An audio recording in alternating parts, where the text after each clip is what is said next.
อายสิเสือปุ๋ยแถมมาน้องลาบ่มีปัญญาไปซื้อของห่างรู้สุดแค่เขาก็เผาข้างทางอีแน่กับพายางตลาดนัดวันเสาร์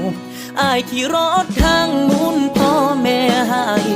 กับหัวใจที่มีพร้อมให้เจ้าอยากได้ยังกะจังค่อยสร้างโซเอาอายยันแต่เจ้า